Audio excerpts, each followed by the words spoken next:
আসসালামু আলাইকুম। কথা নাহিয়ান আমন্ত্রণ জানাচ্ছেন টিভির মধ্যাহ্নের খবরে।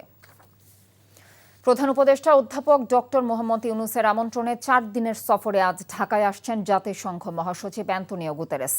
বিকেলে বিশেষ বিমানে ঢাকার হজরত শাহজালাল আন্তর্জাতিক বিমানবন্দরে তাকে স্বাগত জানান পররাষ্ট্র উপদেষ্টা তৌহিদ হোসেন। আগামীকাল প্রধান উপদেষ্টার সাথে বৈঠক করবেন মহাসচিব গুতেরেস। পরে বাংলাদেশ বিমানের একটি বাণিজ্যিক ফ্লাইটে তারা দুজন একসাথে কক্সবাজার যাবেন। পরে রোহিঙ্গা শরণার্থী শিবির পরিদর্শন এবং সন্ধ্যায় লাখো রোহিঙ্গার সাথে একসাথে ইফতার করবেন। রাতে কক্সবাজার থেকে ঢাকার উদ্দেশ্যে রওনা দেবেন জাতিসংঘ মহাসচিব এবং প্রধান উপদেষ্টা। শনিবার বেশ কয়েকটি বৈঠক ও সংবাদ সম্মেলন করার কথা রয়েছে তার। রোববার সকালে ঢাকা ছেড়ে যাবার কথা রয়েছে জাতিসংঘ মহাসচিবের।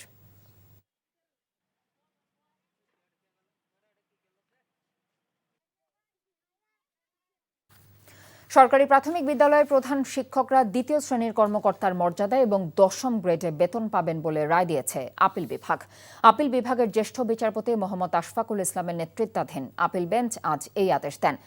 এর আগে 2019 সালে সরকারি প্রাথমিক বিদ্যালয়ের প্রধান শিক্ষকদের বেতন স্কেল 10ম গ্রেড সহ গ্যাজেটেড পদমর্যাদা দেবার নির্দেশ দিয়ে রায় দিয়েছিল হাইকোর্ট।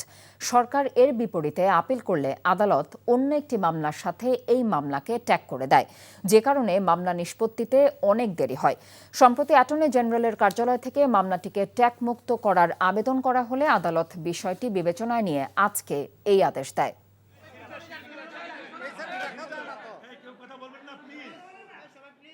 সব দ্বিতীয় শ্রেণীর যারা ছিল তাদের সবার বেতন ছিল 10ম গ্রেডে, কিন্তু আনফর্চুনেটলি শিক্ষার একেবারে প্রাথমিক পর্যায়ে যেটা প্রাথমিক শিক্ষা, প্রাথমিক বিদ্যালয়, সে হেড শিক্ষকরা, প্রধান শিক্ষকরা এটাতে পেতেন, যারা ট্রেইনড তারা পেতেন 11তম গ্রেড, আর যারা ট্রেইন না তারা পেতেন 12তম গ্রেড। ইভেন এখন বিসিএস থেকে যারা ক্যাডারের জন্য সিলেক্টেড হয়ে পদ স্বল্পতার কারণে না ঢুকে নন ক্যাডারে যাচ্ছে প্রধান শিক্ষক হিসাবে, তারাও 12তম গ্রেডে। এটা একটা সীমাহীন অন্যায় ছিল, এটা আর্টিকেল 29 এবং 31-এর ভায়োলেশন ছিল। তো যাই হোক, দীর্ঘ লড়াইয়ের পরে শিক্ষকরা আজকে তাদের স্বীকৃতিটা পেয়েছে, এটা একটা সম্মানের ব্যাপার। এই ঈদে জামা জুতো অ্যাক্সেসরিজের ডিসকাউন্ট। লিবিয়ায় বিভিন্ন কারণে আটকে পড়া 176 বাংলাদেশি দেশে ফিরেছেন। আন্তর্জাতিক অভিবাসন সংস্থা IOM এর সহযোগিতায় সকালে বুরাকেয়ারে দেশে ফেরেন তারা। ফিরে আসা অধিকাংশই মানব পাচারকারীদের প্ররোচনা এবং সহযোগিতায় লিবিয়ায় গিয়েছিলেন। এর মধ্যে 106 জন ট্রিপলির তাজুরা ডিটেনশন সেন্টারে আটক ছিলেন। বাকি 70 জন বিপদগ্রস্ত অবস্থা থেকে স্বেচ্ছায় দেশে ফিরেছেন। মেজবা হাসানের রিপোর্ট। এক বুক স্বপ্ন আর পরিবার সদস্যদের মুখে 3 বেলা খাবার জোটাতে লিবিয়ায় পাড়ি জমিয়েছিলেন এই প্রবাসীরা। কিন্তু তারা জানতেন না এই দূরদেশে পাড়ি জমানো তাদের জন্য কাল হবে। নিজের শেষ সম্বলটুকু বিক্রি করে যে স্বপ্ন নিয়ে প্রবাসে গিয়েছিলেন তা তো পূরণ হয়নি, বরং ফিরেছেন শূন্য হাতে। জানান ভয়ঙ্কর সব অভিজ্ঞতার কথা।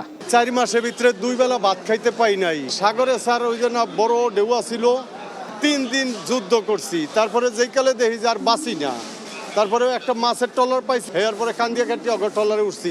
কাজের উদ্দেশ্যে যে কিছু ইনকাম করতে পারি কিনা, আমি গিয়ে মনে করেন পরে গেছি মাফিয়ার খপ্পরে।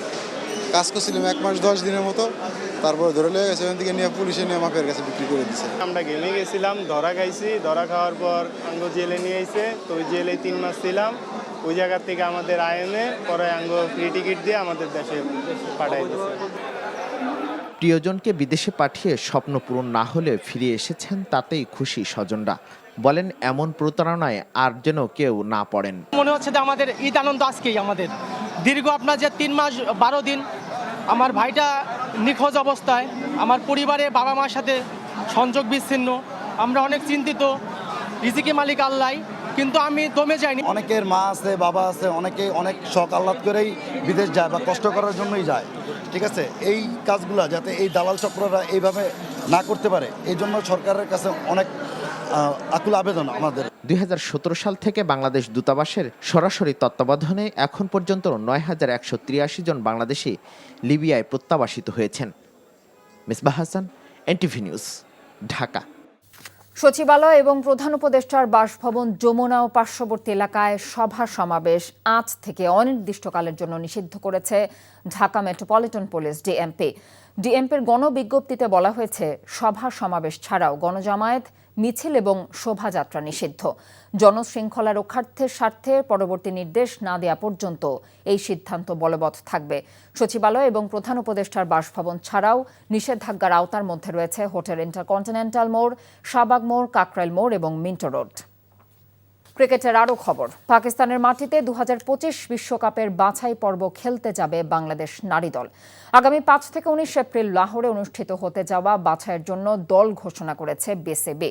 নিগার সুলতানা জ্যোতির নেতৃত্বাধীন দলটি 3 এপ্রিল দেশ ছেড়ে যাবে। এখনও আন্তর্জাতিক ওয়ানডেতে অভিষেক না হওয়া ইসমা তানজিম ডাক পেয়েছেন। তিনি আন্তর্জাতিক টি-20 খেলেছেন 4টি। গত জানুয়ারিতে ওয়েস্ট ইন্ডিজের মাটিতে ওয়ানডে সিরিজ জিততে পারলে সরাসরি বিশ্বকাপে খেলার সুযোগ পেত বাংলাদেশ। ফলে জ্যোতিদের খেলতে হচ্ছে বাছাই পর্ব। পরবর্তী ওয়ানডে বিশ্বকাপের আয়োজক ভারত। প্রতিযোগিতায় অংশ নেবে মোট 8টি দল। 6 দলের বাছাই পর্বে খেলবে Bangladesh, Pakistan, West Indies, Ireland, Scotland এবং থাইল্যান্ড। এ ছিল এনটিভির মধ্যাহ্নের খবরে। এই খবরের ভিডিও সহ আপডেট জানতে ভিজিট করুন এনটিভি অনলাইন www.ntvbd.com। এছাড়াও এনটিভির জনপ্রিয় সব অনুষ্ঠান এবং খবরের আপডেট জানতে ভিজিট করুন আমাদের ইউটিউব এবং ভেরিফাইড ফেসবুক পেজ। 2টায় দুপুরের খবর দেখার আমন্ত্রণ রইল। এতক্ষণ সাথে থাকার জন্য ধন্যবাদ সবাইকে।